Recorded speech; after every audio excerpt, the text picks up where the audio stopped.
All right. So, fortunately, I have to be gone again today. Hopefully, we'll be back tomorrow. If you're wanting to take a retake, just talk to the sub. The retakes are done. You should be able to take them during homeroom. So just talk to the sub and have him or her write you a pass and come do that retake. Otherwise, if you want to do it any time the rest of the week, that's fine too. But moving on to 2.2, we're actually going to split this into two parts. Be analyzing conditional statements today. It's going to seem a little weird because it's not really a lot of numbers, it's a lot of writing sentences, which again will seem kind of odd for math class, but as we go on, should make a little more sense why we're doing this. So just bear with it and hopefully make some connections here later on. So, conditional statements. Um, It's a logical statement that has two parts. It's got a hypothesis and conclusion. So those are some words you've heard in science before. We have an if and a then part. What's going to end up happening is we're going to have all these rules in geometry where we have situations like if you have right angles, then that means this happens. So this is kind of getting on the basis of those statements. So that's why we're doing it. Um, But for example, a conditional statement, so conditional think has to be under certain conditions, right? Every Sunday in October there is a football game, so that's a conditional statement. The conditions that it's a Sunday in October. What we're going to do is we're going to put these in if-then form. So the if-then form here would be if it's a Sunday in October, then there are football games on. So again, we have an if, this, then, that. This is going to be really big when you start getting into proofs. Things will kind of fit together like a puzzle. Um, and yeah, make more sense as we go. So some more examples. Conditional statement, all mammals have hair. We want to put that in the if-then form. So an if-then would be if an animal is a mammal, then it has hair. So just converting from this general statement to an if-then. That's kind of one of the goals of what we want to do today. A more geometry-like statement here. Two angles are supplementary if they are a linear pair. Now this can be kind of tricky because usually you'd think, okay, hypothesis, then conclusion. Well, the hypothesis is always the if part. So actually, in this statement, your hypothesis comes at the end. This is the condition, if they are a linear pair. Then the angles are supplementary. So when we convert that to if then, it's important to note where the if is. This is your hypothesis. So again, if two angles are a linear pair, then they are supplementary. That is our if-then statement. So let's just practice a few more. Hopefully my handwriting's somewhat legible here. Okay, pen's working, so that's good. All right, all 180-degree angles are straight angles.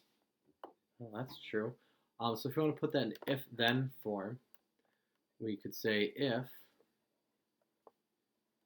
an angle, again, apologize for my handwriting, but some of you are worse, so deal with it.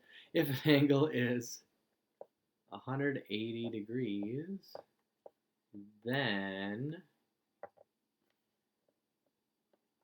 it is a straight angle. Again, not used to writing on this. Sorry, it's kind of sloppy. Another example, people are in St. Paul if they are at a hockey game. So this is kind of one of those things where they put the hypothesis at the end. If they are at a hockey game, that's your hypothesis. So you would say if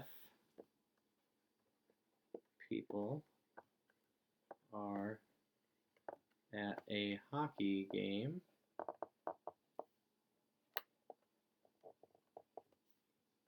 then they are in St.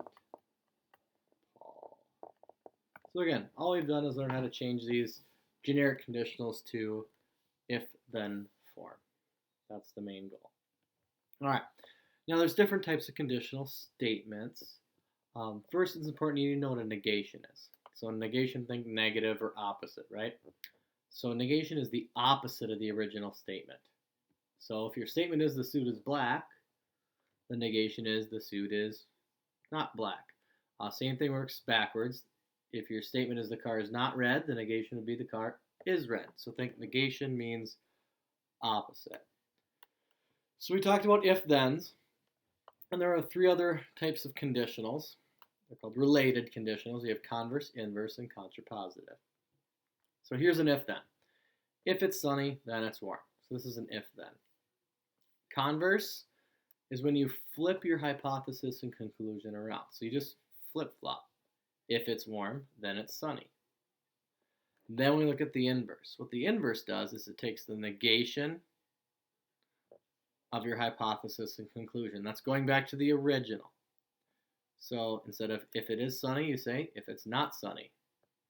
Instead of then it's warm, then it's not warm. So it's just the negation of this. If it's not sunny, it's not warm.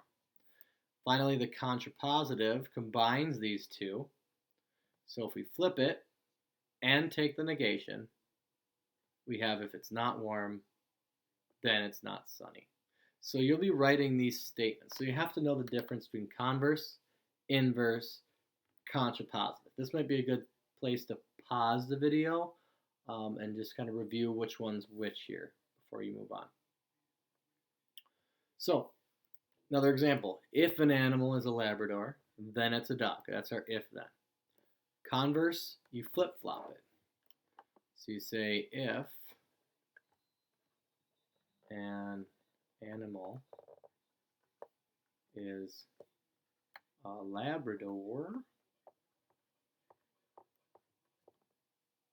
Oops, you know what?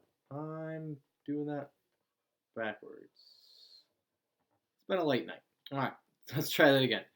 If an animal is a dog, then it's a Labrador. And these aren't necessarily true or false. We'll talk more about that in a second. So again, converse, we flip-flop. Inverse, take the negation. So instead of if an animal is a Labrador, we're going to say if an animal isn't a Labrador, then it isn't a dog. And then finally, contrapositive is both, so flip-flop it and the negation. So if an animal is not a dog, then it's not a Labrador. So again, converse, flip, inverse, take the negation, contrapositive does both. So I was talking about equivalent statements. So equivalent statements, and this will come up on the quiz.